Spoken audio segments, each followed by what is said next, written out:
Live लगातार मैं हूं अरुण कुमार।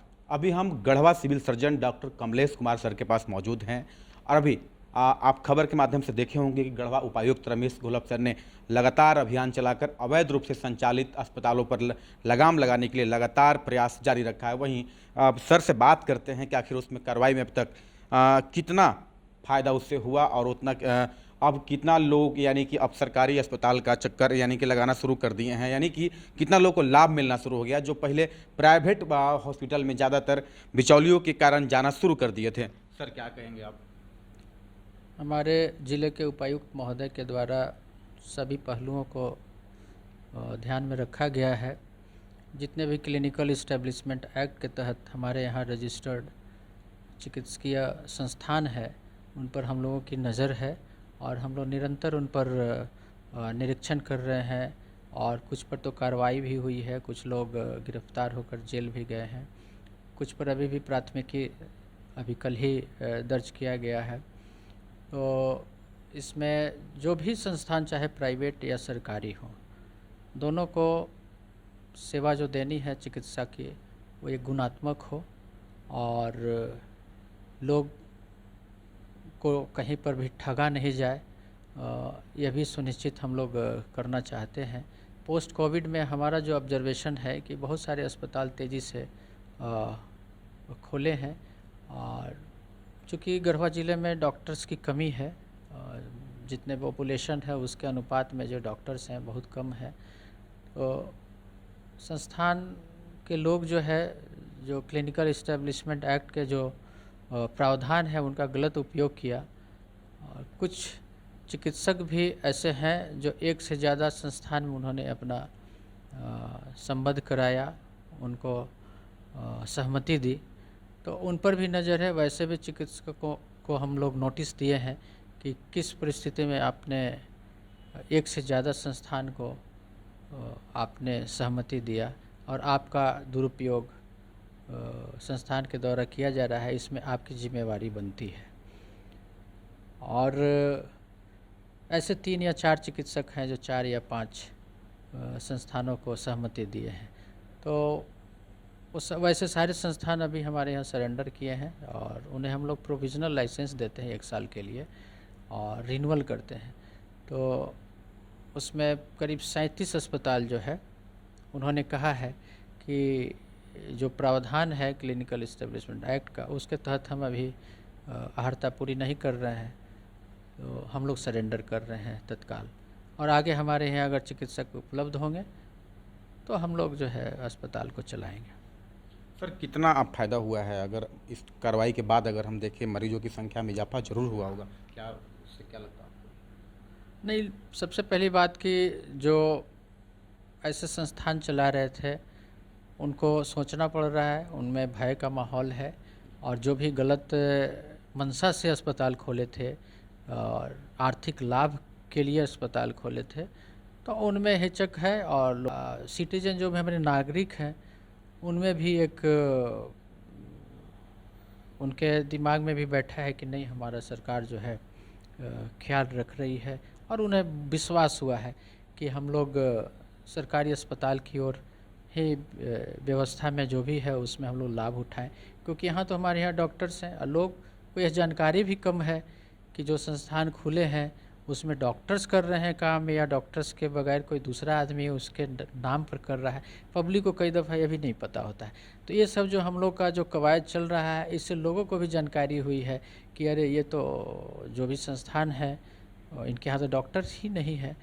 तो ये सब लोगों में एक धारणा बनी है कि सरकारी अस्पताल में आप जाएं और बेशक हमारे यहाँ अस्पतालों में भीड़ बढ़ी है।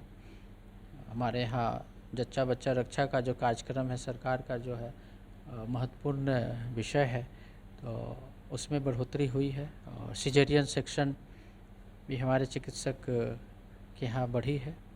सर वैसे संस्थान के बारे में क्या संदेश देना चाहेंगे जो अवैध रूप से अभी भी लुक छिप के चलाने को ये है? सबसे बड़ी बात कि जिनका रजिस्टर्ड है संस्थान उनको हम लोग ये देखेंगे कि जो भी चेकलिस्ट है, जिस चेकलिस्ट के आधार पर वो लाइसेंस लिए हैं उसको पूरा करते हैं कि नहीं, और वैसे संस्थान जिन्होंने लाइसेंस ही नहीं लिया, उसके बगैर वो चला रहे हैं, वो तो सीधा सीधी क्रिमिनल एक्ट है। तो उन पर क्रिमिनल एक्ट के अंतर्गत कार्रवाई होगी। और बाकी क्लिनिकल इस्टेब्लिशमेंट एक्ट में जो लाइसेंस लिए हुए हैं और उनका वायोलेशन होगा तो एक्ट के मुताबिक जो है उन पर जुर्माना होगा। और जुर्माना का भी कई कैटेगरी है, 50,000 से 2 लाख तक का जुर्माना है, कैंसिलेशन है, सस्पेंशन है। तो ये सारी कार्रवाई की जाएगी। मतलब सीधा सीधी कह सकते हैं कि वैसे लोगों को अब खैर नहीं जो लोग छिप के अवैध रूप से अस्पताल संचालित कर रहे हैं। नहीं, वो मनुष्य के जीवन के साथ खिलवाड़ न करें, जी जी क्योंकि मेडिकल साइंस एक अपने में ही बहुत विस्तृत कॉम्प्लेक्स साइंस है। जी। बहुत पढ़ने के बाद भी हम लोग जो है बहुत बार कह देते हैं कि ये हमसे नहीं होगा, ये इलाज संभव नहीं है, बिल्कुल। आगे जाइए। तो जो पढ़ाई ही नहीं किया है उसे कैसे उम्मीद कर सकते हैं जी वो इलाज करेगा। जी वो अंदाज पे कुछ कुछ करता है इलाज और कुछ सही हो जाता है, जी जी। लेकिन जब गलत होता है तो उसके पास जवाब नहीं होता है। साथ ही साथ सर एक महत्वपूर्ण सवाल आपसे हम करना चाहेंगे और अंतिम सवाल मेरा यही होगा। आयुष्मान भारत योजना के द्वारा यहाँ के कह सकते हैं कि पूरे झारखंड की अगर हम बात करें, साथ ही साथ पूरे गढ़वा जिला का, तो उससे आम गरीब जनता को काफ़ी लाभ मिल रहा था। लेकिन अब उसका सुनने में आता है पेमेंट बंद होने के कारण आम जनता को, यानी कि जो गरीब गुरबे जो लोग होते हैं, उन लोगों को इसका स्वास्थ्य लाभ नहीं मिल पा रहा है जो मिल पा रहा था उसके द्वारा। सर क्या कहेंगे आप? हाँ, बेशक आयुष्मान भारत से तो लोगों को लाभ मिल रहा था, लेकिन फिर वही समस्या वही है कि जो लोग आयुष्मान भारत योजना के तहत जो चिकित्सक कार्य कर रहे हैं वो स्पेशलिस्ट हों और स्पेशलिस्ट कार्य करें। और जो भी संस्थान उसमें संबद्ध है उसकी भी चेकलिस्ट बड़ी लंबी है। और उसकी अर्हता को जो पूरा करेंगे वही वो काम करेंगे। और उसकी पेमेंट की जहाँ तक बात है, हमारे स्तर से उसका जांच प्रक्रिया पूरा किया गया है। उपायुक्त महोदय के माध्यम से वो स्टेट में भेज दिया गया है यहाँ की वस्तु स्थिति और उनकी किस परिस्थिति में उनका भुगतान रोक दिया गया था, उस सारे विस्तृत हम लोग उसका विवरण दिए हैं। और वर्तमान में पुनः एक चिट्ठी आई है स्टेट से, रीजनल डिप्टी डायरेक्टर हेल्थ के अध्यक्षता में पुनः उसकी जांच की जाएगी। तो स्टेट लेवल पर ये मैटर बहुत ही चर्चे में है। इसमें मुझे लगता है कि जल्द से जल्द कुछ न कुछ कार्रवाई होगी और कुछ संस्थान जो बढ़िया काम कर रहे थे उनका रिलीज किया जा सकेगा। सर उपायुक्त जो तत्कालीन उपायुक्त जो पहले थे राजेश पाठक सर, उनके अध्यक्षता में जो कमेटी गठित कर जांच करवाई गई थी 2 बार, एक बार नहीं 2 बार जांच कराई गई थी, जिसमें कि मात्र 2 ही अस्पताल वैसे पाए गए थे जहां पे चिकित्सक उपलब्ध थे, लेकिन बाकी जो नहीं पाए गए थे और जो जहां पे पाए गए थे उनका भी अब तक रिपोर्ट नहीं आ पाई कि उसमें कार्रवाई क्या हुआ। क्या जानकारी है आपको? नहीं, उसी का बोल रहे हैं। उसमें 13 ऐसे संस्थान थे जो उन्होंने औचक निरीक्षण करवाया था, तो चिकित्सक नहीं मिले तो उन्होंने अनुशंसा किया था कि इनका भुगतान पर रोक लगाया जाए। तो उसके लिए कमेटी उन्हीं के द्वारा गठित थी, तो कमेटी के द्वारा उसका जांच भेज दिया गया है। फिर पुनः जांच भी होगा क्या? अभी जो लेटर आई है आरडीडीएच महोदय के अध्यक्षता में, उसका अब कैसे जांच होगा, क्या उसकी अवधि होगी, वो आरडीडीएच महोदय के दिशा निर्देश पर ही हम लोग कार्य करेंगे।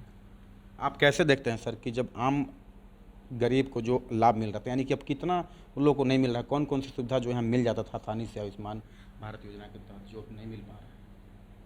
मेडिकल के केसेस थे जिसमें हम इमरजेंसी में छोटे मोटे कार्य जैसे कि डायरिया हो गया, डिसेंट्री हो गया, फीवर हो गया, जिसके लिए भर्ती करना पड़ता था, वो 2 या 3 दिन का जो पैकेज होता है उसके अंतर्गत होता था। छोटे छोटे ऑपरेशंस वगैरह डायलिसिस के होते थे।